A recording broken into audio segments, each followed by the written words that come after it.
After 11 years and truckloads of viscera, The Walking Dead has ended. Long live the Walking Dead universe.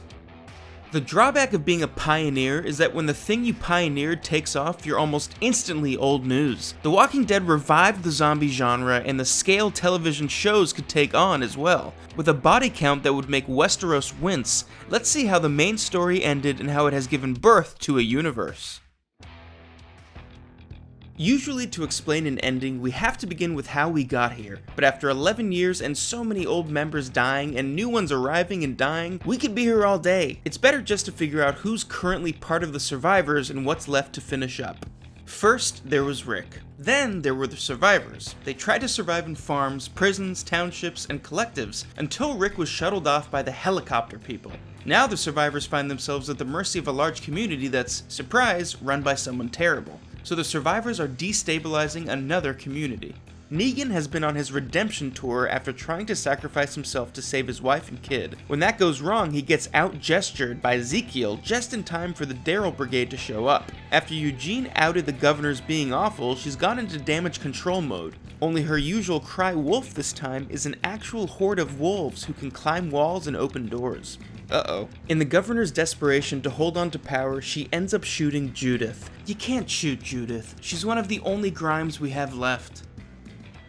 So we last left our friends scrambling to the hospital with a wounded Judith. Only problem, of course, is that the herd is being herded away from the estates and directly into the survivors' path. There's a fair bit of scrambling as they're stuck between two approaching hordes. There's some panicking, some pushing about, and Jules doesn't make it. Bitten in the leg, they have to drag off Luke, who obviously isn't a fan of Jules dying.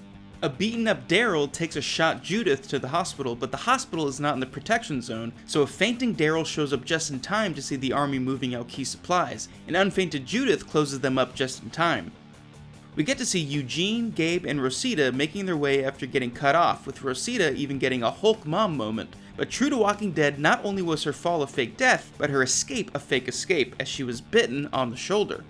But we learned last episode that Mercer has decided that Pamela needs to be deposed, which is why he saved Eugene in the first place, since he was sentenced to be executed for sedition. Daryl, it turns out, is a universal donor, which turns out to be handy, because young Judith is losing blood quickly. This doesn't help Luke, however, who dies from his injuries. General Mercer and some loyalists show up to give the survivors a moment's respite and a chance to slip out the back, while General Mercer decides to deal with the whole horde and governor problem since Pamela has decided to have people jumping the gates shot. This simply won't do. Meanwhile, Maggie is going full widow, getting ready to assassinate Pamela, and Negan is looking for a new way to redeem himself by doing it for her so that she won't suffer the repercussions. It doesn't take, but she does allow him to be a spotter for her Grassy Knoll expedition. What she doesn't know is that Ezekiel has done his motivational speaking thing, and had the survivors joined Mercer's army to go and open the gate and arrest Pamela. First, they have to convince her loyalists. There's a double dip of speeches from Judith and a cincher from Daryl that does the name drop of the title.